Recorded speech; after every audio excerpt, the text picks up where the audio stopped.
새 계명이라는 제목으로 하느님의 말씀 전하겠습니다. 본문은 요한복음 13장 34절로 35절의 말씀입니다. 새 계명을 너희에게 주노니 서로 사랑하라. 내가 너희를 사랑한 것 같이 너희도 서로 사랑하라. 너희가 서로 사랑하면 이로써 모든 사람이 너희가 내 제자인 줄 알리라. 아멘. 저희가 오늘 함께 읽은 본문은요, 예수님께서 6월절 만찬 가운데에서 제자들과 공식적으로 마지막으로 함께 있는 자리거든요. 예수님께서 십자가에서 돌아가시기 전에 공식적으로 제자들의 얼굴을 직접적으로 보고 이야기하실 수 있는 마지막 자리예요. 그래서 그 마지막 자리에서 주님께서 말씀하시고 있는 내용들이에요. 여러분 마태복음이나 마가복음, 누가복음에는 그 안에서 언급하셨던 내용들이 굉장히 이렇게 좀 작게 축소가 되어져서 언급이 되어지고 있지만 여러분들이 요한복음을 보시면 실제로 13장으로부터 시작하여서 17장에 이르기까지 굉장히 많은 내용들이 제자들에게 전달되어지고 있고 그리고 진짜 하시고 싶었던 얘기 마지막으로 제자들에게 부탁하시고 싶었던 말씀이 무엇인가에 관련되어져서 아주 구체적으로 언급이 되어져 있습니다. 그러니 여러분께서 이 한 주간 요한복음 13장부터 그 17장에 있는 내용들을 좀 중심적으로 여러분이 살펴보시면 훨씬 더 주님이 마지막에 어떤 말씀들을 남기셨나라는 것들을 확인하실 수 있으실 것입니다. 자, 이제 잠시 후면 예수님은 십자가에서 돌아가시게 되었습니다. 그렇기 때문에 사랑하는 제자들과 이별 직전에 가지게 되어지는 마지막 만찬의 자리입니다. 일반적으로 우리가 이별 직전이거나 혹은 죽음 직전에 가장 중요한 이야기를 또한 마지막 부탁을 하게 되어지는 게 당연하겠죠? 아마 제가 오늘이 여러분과 마지막 예배예요. 그러면 아마 저는 오늘 고별 설교를 할 거예요. 그렇죠? 그런 것처럼 주님도 마찬가지일 것입니다. 이러한 상황에서 주님은 제자들에게 어떻게 말씀하시냐 하면 마지막에 명령을 주시는 것을 보게 되어져요. 그 명령의 내용이 무엇이냐 하면 서로 사랑하라. 이로써 모든 사람이 너희가 내 제자인 줄 알리라. 그러면서 서로 사랑하라. 그럼 이렇게 말씀하시는 것을 보게 되어져요. 대단한 말씀을 주시는 것 같지만 대단한 말씀의 내용이 사실 너무나 당연하다고 여겨지거나 또한 우리가 잘 알고 있다고 생각되어지는 말씀이기 때문에 이게 뭐 굳이 그렇게 중요한 말씀일까? 이게 굳이 그렇게 새로운 의미를 가지고 있는 말씀일까? 저희가 이렇게 생각하는 경우가 굉장히 많이 있는데요. 오늘 저희가 살펴보는 내용들을 보다 보면 주님께서 왜 이 말씀을 그렇게 중요하게 하실 수밖에 없었는가라는 것을 알게 되어지실 것입니다. 자, 그런데 서로 사랑하라. 이로써 모든 사람이 너희가 내 제자인 줄 알리라.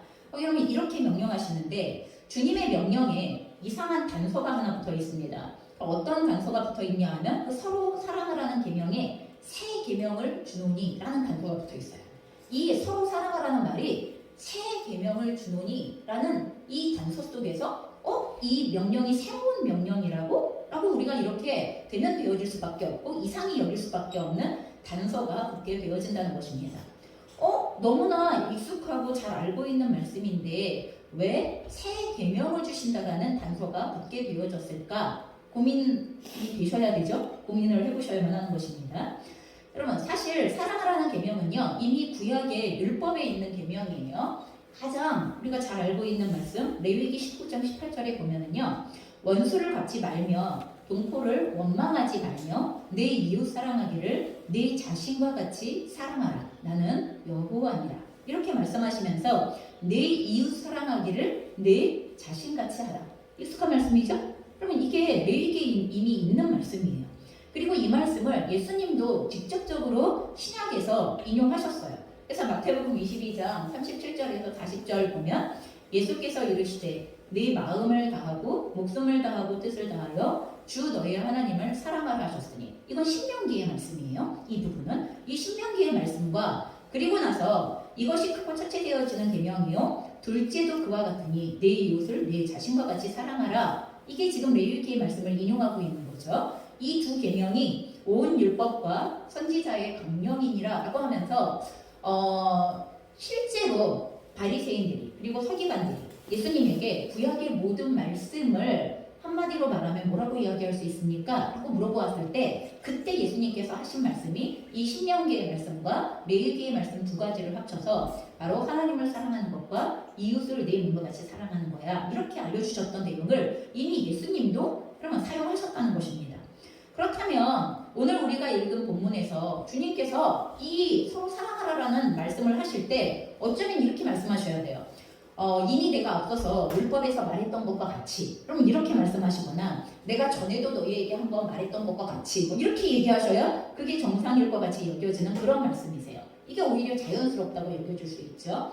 그런데 주님은 이 서로 사랑하라 라는 이 말씀을 하시면서 이 계명은 분명히 새로운 계명이다, 새 계명이다 라고 말씀하시는 거예요.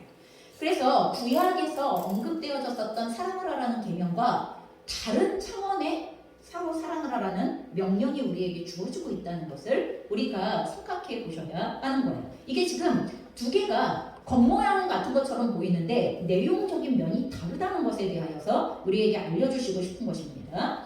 그렇다면 주님께서 당부하시는 사랑하라 라는 계명이 도대체 왜 새 계명이 되어지는 것일까?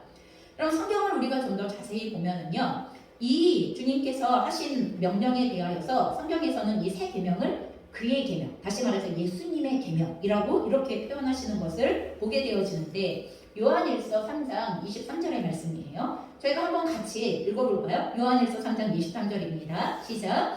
그의 계명은 이것이니 곧 그 아들 예수 그리스도의 이름을 믿고 그가 우리에게 주신 계명대로 서로 사랑할 것이니라. 그래서 서로 사랑하라는 계명에 대하여 오늘 요한복음은 새 계명이라고 이야기했고 이 똑같은 그러면 요한복음과 같은 성경을 쓰신 그러면 사도 요한이 실제로 요한일서에서는 그 새 계명을 예수님의 계명, 그의 계명이라고 이렇게 표현하는 것을 보게 되어져요. 자, 그러면 이 계명은 왜 새 계명 그리고 예수님의 계명이라고 굳이 구분해서 언급을 하고 있는 것일까? 그게 우리가 읽었던 요한복음 34장, 아까 13장 34절에 이미 나와 있는데 그것은 바로 내가 너희를 사랑한 것 같이 라는 부분이 붙게 되어지기 때문입니다. 여러분, 내가 너희를 사랑한 것 같이 라는 이 조항이 붙게 되어지면서 서로 사랑하라는 계명은 완전한 구약과는 다른 새로운 새 계명이 되어지는 것을 우리에게 말씀하시고 있는 것입니다. 그래서 실제로 예수님께서 이 세상에 오셔서 우리에게 자신의 삶을 통하여 자신의 죽음을 통하여서 우리를 사랑하신 구체적인 사랑의 증거를 보여주시기 전까지 그럼 우리가 하나님은 사랑이시라 아니면 하나님은 우리를 사랑하셔 라는 말을 머리로는 알고 있는데 실제로 그 사랑의 내용이 무엇인가 라는 것에 대하여 경험을 한 적이 없어요. 그러면 성경에서 실제적으로 하나님의 사랑이 무엇인가 라는 것들을 피부에 와닿게 경험을 할 수 있도록 되어진 적이 없어요. 그래서 실제적으로 예수님께서 이 땅에 오셔서 제자들을 사랑하신 삶의 내용이 구체적으로 제자들과 동거동락하시면서 3년 동안 사셨고 그리고 가르치셨고 그리고 제자들과 또한 온 인류를 위하여서 예수님이 십자가에 달려 죽으시는 것까지를 우리를 위하여서 완성해 주시는 이것을 통하여서 내가 너희를 사랑한다. 하나님께서 내가 너희를 사랑한다. 하나님께서 내가 너희를 이렇게까지 사랑한다 라는 내용이 구체적으로 전달되어지고 있다는 것입니다. 이것을 보기 전까지 제자들은 하나님이 우리를 사랑하시는 내용이 무엇인가에 대하여 머리로는 알지만 실제 삶에 있어서 무엇을 말하는 것인가를 대면한 적이 없는 거예요. 그래서 이제 주님이 오셔서 제자들을 사랑하시니 제자들은 주님의 사랑이 무엇인가를 알게 되어질 수 있게 되어졌어요. 이제 그걸 알 수 있게 되어졌어요. 그렇기 때문에 내가 너희를 사랑한 것 같이 이제 너희도 서로 사랑하라. 너희가 서로 사랑하는데 내용이 어떠해야 합니까? 내가 너희를 사랑한 것 같이 내용이 그대로 서로 사랑하라는 내용 안에 들어가야 한다고 말씀하시는 것입니다. 자, 이것을 요한복음 15장에서 더욱 구체적으로 이 새 계명에 대하여 설명해 주시는 것을 저희가 듣게 되었습니다.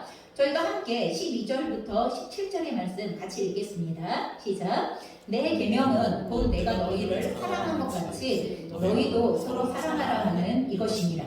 사람이 친구를 위하여 자기 목숨을 버리면 이보다 더 큰 사랑이 없나니 너희는 내가 명하는 대로 행하면 곧 나의 친구라. 너희가 나를 택한 것이 아니요 내가 너희를 택하여 세웠나니 이는 너희로 가서 열매를 맺게 하고 또 너희 열매가 항상 있게 하여 내 이름으로 아버지께 무엇을 구하든지 다 받게 하려 함이라. 내가 이것을 너희에게 명함은 너희로 서로 사랑하게 하려 함이라. 그럼 여러분 지금 이 요한복음 15장의 말씀을 통하여서 새 계명은 내가 너희를 사랑한 것 같이 라는 단서가 붙게 되어진다는 것을 다시 한번 확증하게 되어지죠. 동일한 얘기가 다시 나오게 되어지는 거예요. 그리고 또한 내가 너희를 사랑하는 것에 대한 사랑의 내용이 무엇이냐? 바로 자기의 목숨을 버리는 사랑이다 라고 이렇게 우리에게 알려주시는 것입니다. 그래서 예수님께서 우리에게 자신의 사랑을 알려주신 구체적인 증거로 말씀하시는 게 뭐예요? 바로 죽음을 통한 십자가의 사랑. 그럼 십자가의 죽음을 통하여서 우리에게 전달되어진 사랑, 이게 바로 예수님께서 우리를 사랑하신 내용이라고 알려주시고 있는 것입니다. 그리고 또한 이 십자가의 사랑이야말로 우리로 하여금 많은 과실을 맺게 하고 또 우리로 하여금 참은 서로 사랑하게 한다고, 사랑하게 할 수 있다고 그렇게 말씀하시고 있는 것입니다. 그럼 십자가의 사랑을 통하여서만 우리는 하나님께서 원하시는 결실을 맺을 수가 있습니다. 내 뜻대로 내 방식대로 사랑하는 것을 가지고서는 결실을 맺을 수가 없습니다.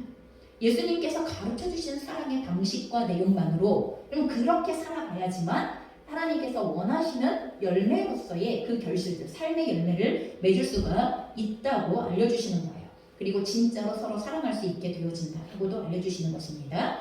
나아가 이 본문에서는 십자가의 사랑을 실천하려는 모든 사람들에게 그 사람들이 그 십자가의 사랑을 실천하기 위하여서 아버지에게 무엇이든지 구하면 어떻게 하신다고요? 응답하신다고요. 여러분, 내 욕심대로 구하는 것을 응답하시겠다고 말씀하시는 게 아니에요. 내가 소원하는 모든 걸 구하면 응답하시겠다고 말씀하시는 게 아니에요. 여러분, 우리가 하나님께서 예수님께서 우리에게 알려주신 대로 자신의 목숨을 내어주는 사랑으로 사랑하기 위하여서 필요한 것을 구할 때, 여러분 그럴 때 그 모든 것을 아버지께서 너희에게 응답하여 주실 것이다 라고 이렇게 얘기합니다. 여러분 우리가 진짜로 서로 사랑하기 위하여서 살아가고자 하나님께 사랑을 구하고 힘을 구하고 또한 물질을 구하고 그리고 또한 섬길 수 있는 은사를 구하고 이러한 그 기도로 나아가기 시작할 때 여러분 사랑하기 위하여 구하는 그 모든 내용들에 대하여 하나님은 반드시 응답하시는 아버지이시다라고 우리에게 알려주십니다. 자, 이것은 요한일서 3장 22절에도요 똑같이 말씀하시는데 무엇이든지 구하는 바를 그에게서 받나니 이는 우리가 그의 계명을 지키고 그 앞에서 기뻐하시는 것을 행함이라. 여러분 여기서 우리가 그의 계명을 지킨다고 얘기하는 그의 계명이 뭐예요? 아까 예수 그리스도의 계명, 서로 사랑하라고. 내가 너희를 사랑하고 같이 너희가 서로 사랑하라는 바로 그 계명이에요. 여러분 그 계명을 지키고 그게 바로 하나님께서 기뻐하시는 뜻이에요. 그래서 그것을 행할 때 무엇이든지 구하는 바를 그에게서 받는다라고 이렇게 우리에게 다시 한번 구체적으로 얘기해 주시고 있습니다. 따라서 예수님께서 제자들에게 요구하신 사랑의 새 계명은요 언제나 그 기준이 십자가에서 피를 쏟기까지 우리를 사랑하신 그것을 기준하고 있어요. 우리는 요즘 사랑이라는 말을 너무 많이 듣죠? 뭘 해도 사랑이래요. 자기의 탐욕대로 해놓고 나서도 내가 널 사랑해서 그랬대요. 내 욕심대로 해놓고 나서도 내가 널 사랑해서 그랬대요. 내가 너희에게 지금 요구하고 있는 그게 널 사랑해서 그러는 거예요. 그럼 진짜 그럴까요? 사랑은 결국 이기적이지 않습니다. 사랑은 이타적입니다. 상대방의 유익에 초점이 가 있습니다. 그런데도 불구하고 우리는 오늘날 너무나 많은 거짓되어진 이기적인 탐욕을 사랑이라는 이름으로 감정적인 사랑이라는 이름으로 바꾸어서 표현을 하고 있기 때문에 사랑의 기준이 이미 상실되어졌어요. 그냥 갖다 붙이면 사랑이야. 무슨 말인지 아시죠? 그냥 갖다가 라벨만 딱지만 떡하게 붙여서 내가 널 사랑해서 그랬는데 그러면 데이트 폭력을 행사해도 사랑해서 그랬대요. 무슨 말인지 아시죠? 그게 어떻게 사랑하는 것입니까? 그게 어떻게 얼마나 많은 폭력을 행사하고 얼마나 그 사람들을 이용하면서도 내가 널 사랑해서 그랬다. 여러분 이건 절대로 그럴 수 없는 것입니다. 그래서 오늘 우리가 진정한 새 계명의 기준은 십자가에서 피를 쏟기까지 우리를 사랑하셨던 바로 그것을 기준한 사랑이어야 한다고 말씀하시는 것입니다. 그리고 아까 요한복음에서 바로 그것이 친구를 위하여 자기의 목숨을 내어주는 사랑이라고도 표현되어져 있었습니다. 이러한 사랑을 하라고 주님께서는 죽음 직전에 새 계명을 제자들에게 주셨습니다. 우리 예수님은 우리로 하여금 새 계명대로 살도록 하기 위하여서 우리를 택하셨고 우리를 위하여 목숨을 버리셨고 그리고 나아가 성령을 부어 주십니다. 그러면 이것이 없이는 그렇게 살아갈 수 없기 때문입니다. 예, 그렇습니다. 십자가의 사랑으로 사랑을 하는 이 세 계명은 천국의 계명이죠. 하나님의 나라에 이제 예수 그리스도 이후로 우리에게 펼쳐지는 하나님의 나라의 너무나 명백한 계명입니다. 또한 주님과의 새 언약 속에서 펼쳐지는 계명입니다. 여러분, 유월절 만찬은 구약에 있었던 모든 유월절에 하나님께서 이스라엘 백성들을 애굽으로부터 구원하셨던 그와 같은 것을 기념했었던 유월절에서 이제 예수 그리스도께서 자기의 생명을 우리를 위한 유월절의 어린 양으로 내어주심을 통하여서 모든 죄와 모든 사명으로부터 우리를 구원하시는 유월절로 바뀌게 되었습니다. 그래서 이게 유월절을 통한 새 언약이에요. 그래서 그 이전까지 지켰던 유월절 언약, 여러분 그것을 우리가 또 지키는 게 아니라 이제 완성되어진 구약에서 예표로 우리에게 주셨던 유월절 어린 양의 죽음을 예수 그리스도의 죽음 안에서 완성되어진 그 유월절 어린 양의 우리를 향한 구원의 죽음에 대하여서 이것을 지키기 시작하는 게 바로 새 언약을 우리에게 주신 건데, 이 새 언약을 살아가는 기준이 바로 오늘 우리에게 주시는 새 계명이다라고 말씀하시고 있는 것입니다.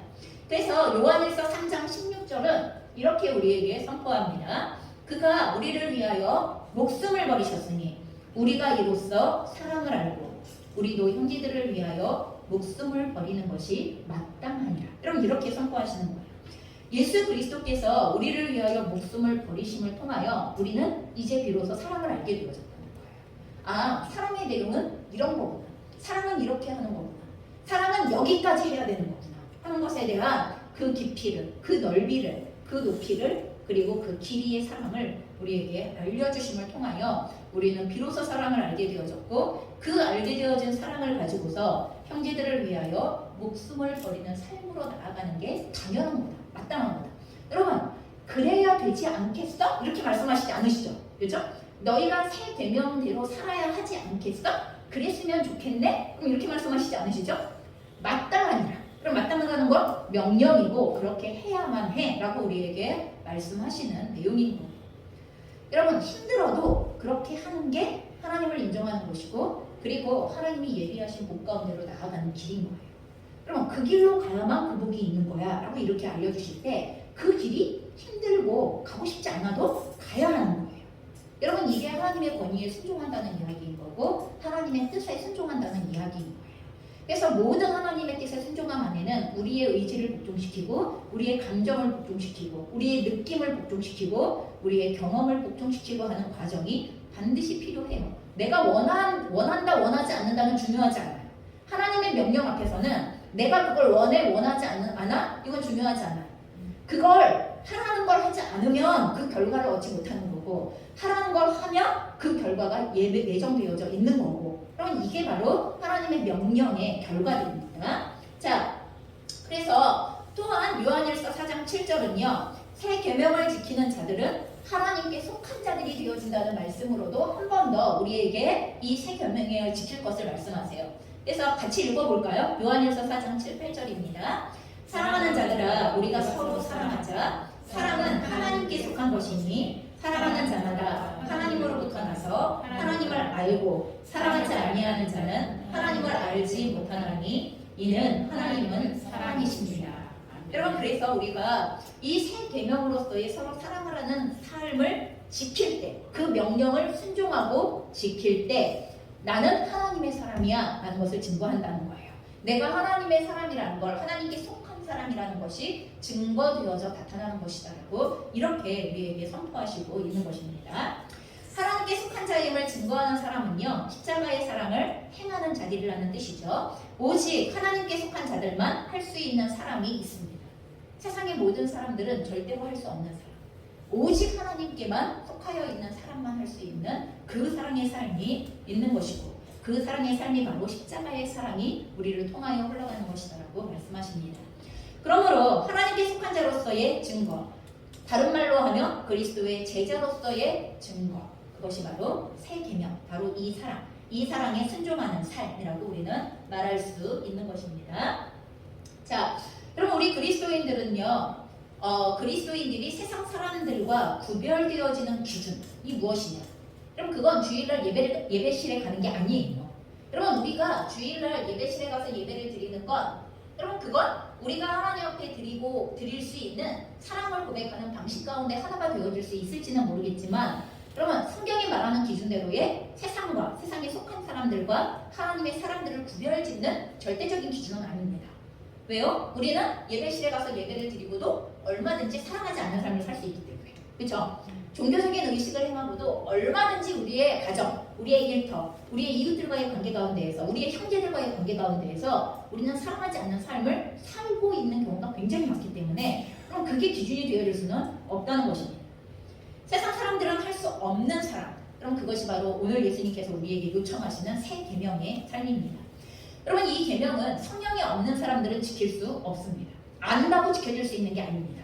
머리로 안다고 끄덕인다고 해서 지켜줄 수 있는 게 아닙니다. 거듭나지 않은 그리스도인, 거듭나지 않은 사람들은 절대로 지킬 수 없어요. 그럼 거듭난 그리스도인들만 이 삶을 살아갈 수 있다고 얘기하고 있는 것입니다. 하나님의 자녀들은 그 하나님의 자녀들 안에 하나님께서 약속하신 그리스도의 영, 성령이 함께 거하시고 계시기 때문에 예수님의 이 새 계명을 지킬 수가 있는 것입니다. 내 마음이 간절히 원한다고 지켜지는 게 아닙니다. 내 마음도 간절히 원해야 하지만 내 안에 살아계신 하나님의 영, 성령이 함께 거하시고 계셔야만, 그 성령의 능력과 성령의 도우심을 힘입어서만, 그분의 인도하심을 따라서만 우리는 새 계명에 합당한 삶으로 나아갈 수가 있는 것입니다.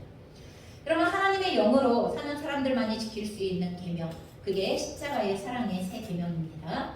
그래서 이 사랑을 해야만 세상과 구분이 되어지고 그리스도의 제자로서의 드러나는 표식이 나타나게 되어진다고 오늘 요한복음 처음 읽었던 본문도 우리에게 말해주셨습니다. 그런데도 너무나 안타까운 건, 우리는 그리스도인임에도 불구하고 그러면 우리의 삶이 자신의 육신의 욕망을 따라서, 그렇죠? 우리 안에 있는 성령의 이끄심을 따라서가 아니라 우리 안에 있는 자신의 이기적인 육체의 욕망을 따라서 살아가고 있기 때문에 이 사랑대로, 이 사랑을 실천하는 삶으로, 이 사랑을 순종하는 삶으로 나아가지 못할 때가 너무나 많이 있는 것입니다.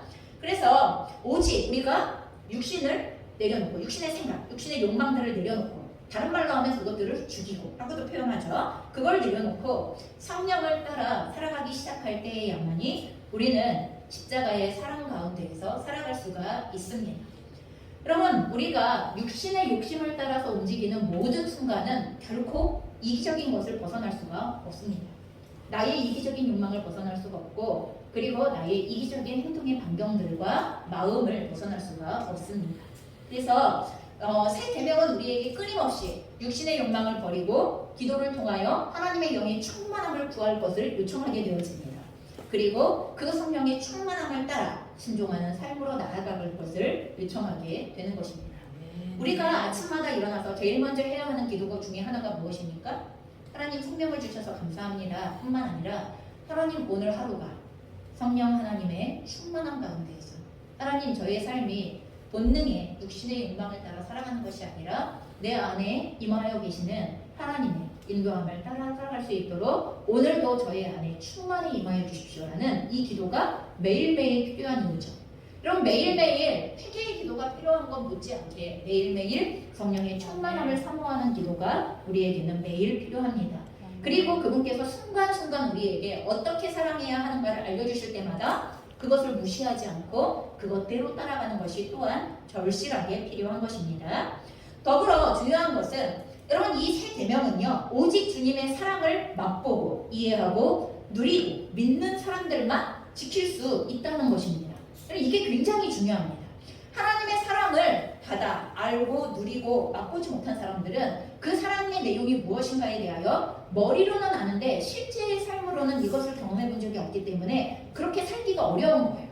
여러분, 그래서 우리가 예전에 어렸을 때 부모님의 사랑을 겉으로 드러나는 방식으로 경험을 해보지 못하셨던 분들이 결혼을 하고 나서 부모님이 되어지신다고 하여서 어느 순간 갑자기 부모로서 자녀들을 사랑하는 방식이 익숙해지거나 그리고 자연스러워지거나 그럴 리는 없습니다. 왜 없어요? 되게 신기한 게, 어렸을 때 저희 부모님들이 사랑하기 때문에 잔소리 하셨거든요. 근데 사랑하기 때문에 잔소리를 받았던 분들은 나중에 사랑해서 잔소리합니다.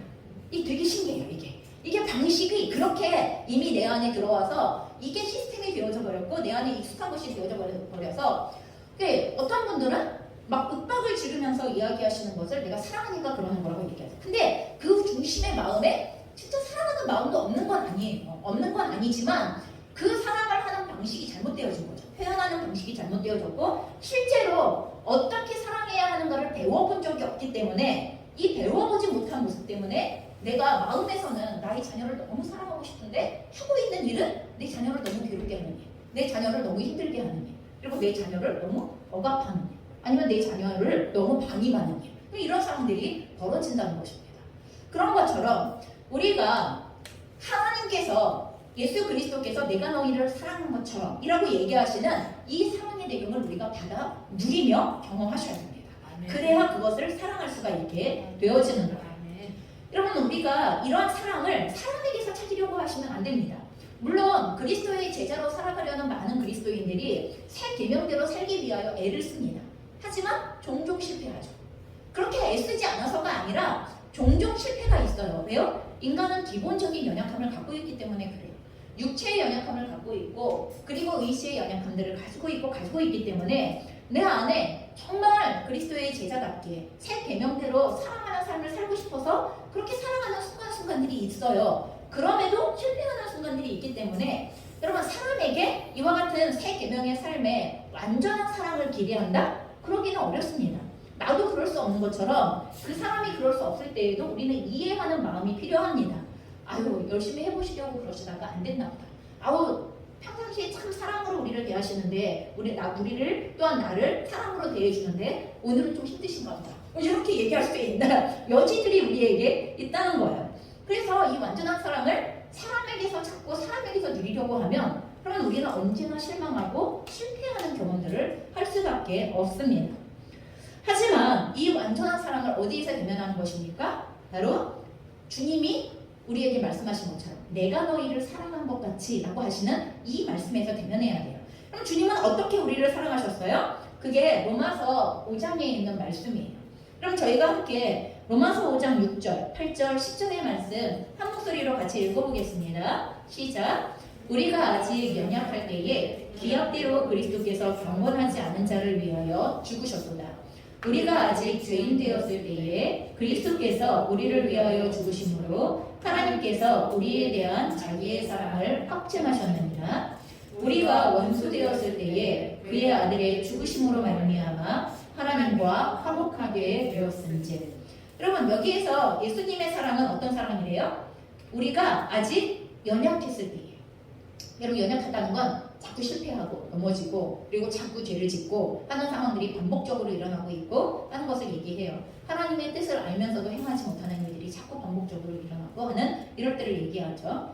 다시 말해서 우리가 완전하지 않았다는 거예요. 우리가 완벽하지 않았다는 거예요. 하나님께서 구원할 만한 자격을 갖추지 않았다는 거예요. 더 나아가서 우리가 아직 죄인 되었을 때 여전히 죄를 좋아하고 따르고 먹고 마시고 하고 있는 상태 가운데 놓여져 있었던 그 상태 가운데에서 하나님이 우리를 사랑하셨다고 얘기하시는 거죠.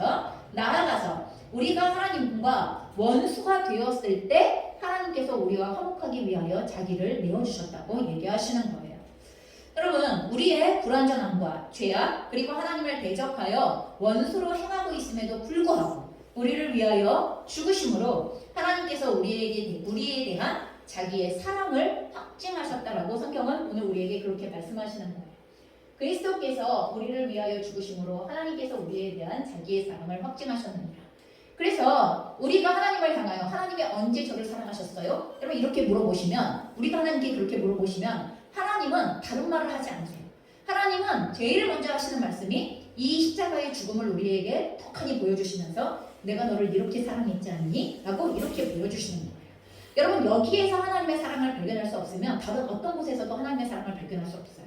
여러분 내가 그것을 느낀다 느끼지 못한다의 감정으로 대면할 문제가 아니에요. 이건 감정 이상의 사실이고 감정 이상의 역사적인 사실이고 팩트이고 그리고 하나님께서 우리를 사랑하셨기 때문에만 하실 수 있었던 행동이라는 것을 우리에게 분명하게 증언하신다는 것을 기억하셔야만 하는 것입니다. 그래서 여러분 우리가 너무나 정말 철저하게 타락한 죄인임에도 불구하고 주님께서 나를 사랑하셨던 것과 같이.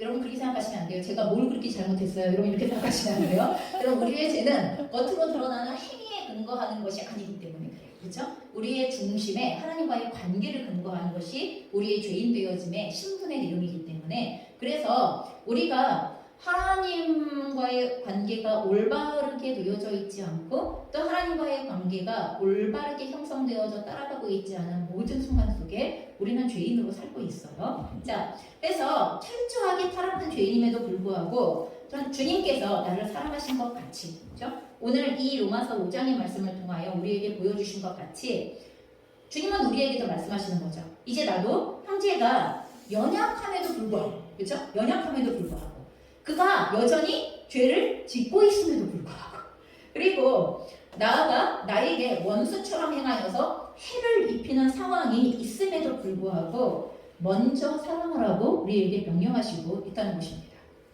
여러분 착각하지 마세요. 예수님의 이 명령은 세상의 모든 사람들에게 말씀하시는 게 아니에요. 예수님의 제자들에게 하시는 말씀이에요. 그리고 예수님의 제자들에게 서로 사랑하라고 말씀하시는 거예요. 여러분 우리에게 악한 의도를 가지고 악을 행하는 대놓고서 악을 행하는 세상의 악한 행위로 나에게 다가오는 여러분 그 행악자에 대하여서 그래도 나는 저 사람을 사랑해야 돼요. 물론 하실 수 있으면 좋아요. 하지만 여러분 그와 같이 의도적인 악에 대하여서는 분별하여 대적하셔야 됩니다. 여러분 교회 안에 죄를 짓는 성도들에 대하여서 어떻게 하라고 되어 있어요? 그 죄가 공동체 가운데 오염되어지는 것을 받고 그가 구원을 얻게 하기 위하여서 그 사람의 죄에 대하여 가서 한 사람이 가서 그 죄를 아는 한 사람이 가서 경고하고 그래도 안 되면 두세 사람이 가서 경고하고 그래도 안 되면 교회의 지도자와 장로들을 청하여 함께 가서 경고하고 그래도 안 되면 어떻게 하래요? 그래도 사랑하래요? 예, 사랑은 해요. 근데 쫓아내야 해요. 그렇죠? 무슨 말인지 아시죠? 그 사람을 철저히 버리라는 말을 하는 건 아니에요. 하지만 그가 우리의 삶의 영역에 더 이상 피해와 더 이상 그 삶에서 악을 행하는 것으로 인하여 우리의 삶이 망가지지 못하도록 울타리 밖으로 일단은 내몰아야 하는 거예요. 그리고 나서 그 위치에서 살아갈 수 있는 방법을 찾아야 되는 거예요. 여러분 이걸 그냥 다 당하고 있으라는 얘기를 하는 건 아니에요. 하지만 적어도 우리 형제들에 대하여 그리스도 안에서 함께 형제되어진 자매되어진 형제들에 대하여 오늘 예수 그리스도께서 자기를 내어주심과 같이 사랑하신 것처럼 우리가 그렇게 사랑해야 한다라고 말씀하시는 내용을 기억하셔야만 하는 것입니다. 자, 어떤 사람들은 이렇게 말합니다. 난 그런 사랑을 받아본 적이 없습니다. 어떤 분들은 진짜 그렇게 얘기하시는 분들이 있죠. 그렇다면 오늘 저희가 읽었던 오늘 이 로마서 5장의 말씀을 가지고 하나님 앞에 서셔야 됩니다. 여러분 이 말씀에 대하여 믿음으로 화답하고 그리고 기도를 시작하셔야 됩니다. 내가 인정하거나 인정하지 않거나 내가 알았거나 몰랐거나 역사적으로 예수님께서는 이 땅에 사랑을 입고 오셨습니다. 그리고 그 예수 그리스도께서는 지금까지 우리가 알고 있었건 모르고 있었건 나의 구원을 위하여서 자신의 생명을 맞바꾸신 분이 맞습니다. 내가 몰랐다면 이제 그걸 알아야 하는 거고 내가 알고 있었다면 그걸 믿어야 한다는 것을 말씀하시는 것입니다. 우리를 구원하기 위하여 자신의 생명을 내어주러 오셨던 하나님이시라는 것을 받아들여야 합니다. 아직까지 몰랐다면 이제는 받아들이셔야 됩니다. 제가 아직까지도 하나님의 사랑을 잘 모르겠어요. 제발 이 말씀을 깊이 묵상하는 과정으로 나아가시기를 부탁드립니다. 하나님, 제가 오늘 몰랐던 중이라도 저를 죄와 사망의 권세로부터 구원하시기 위하여 자신의 생명을 내어주셨다는 이 하나님의 말씀을 듣고 알게 되었습니다. 제가 그 깊은 사랑의 충만함을 알고 누릴 수 있도록 저에게 하나님의 영을 부어주십시오. 하나님의 마음을 부어주십시오. 라고 우리는 이렇게 기도하셔야 되는 것입니다. 어쩌면 우리 중에는 이 말씀을 이미 알고 있고 그리고 이 말씀에 대하여서 머리로 그리고 또한 지식적으로 몇 번이나 반복적으로 알고 있었던 분들도 있을 것입니다. 여러분 오늘 우리가 찬양했었던 가사 중에 이런 고백이 있던 거 기억하십니까? 그 사랑 얼마나 아름다운지 그 사랑 얼마나 날 부욕해 하는지 그 사랑 얼마나 크고 놀라운지를 또한 그 사랑 얼마나 날 감격하게 하는지 여러분 이 십자가의 사랑이라는 말을 그 사랑을 수없이 우리가 듣고 입버릇처럼 달고 다니는 우리들 중에서도요 여러분 이 사랑을 생각할 때 굉장히 냉랭하고 무의미하고 이 십자가의 사랑이 있다네. 이렇게 끝나고 있는 이러한 상황으로 살아온 지 이미 오래되어 계셨다면 그런 분들도 오늘 로마서 5장의 말씀으로 다시 돌아가셔야 됩니다. 그런 분들도 하나님께서 이게 내가 널 사랑한 증거잖아. 내 온 피를 다 흘려가면서 나의 모든 고통을 다 감당하면서 이게 너희를 위하여, 너를 위하여, 그리고 너희를 위하여 보여준 나의 사랑이잖아 하고 그 사랑의 증거를 보여주시는 자리로 여러분 우리가 겸손하게 이 로마서 5장의 말씀으로 나아가셔야 한다는 것입니다. 그리고 그 성령의 충만함을 간절히 구하셔야만 하는 것입니다.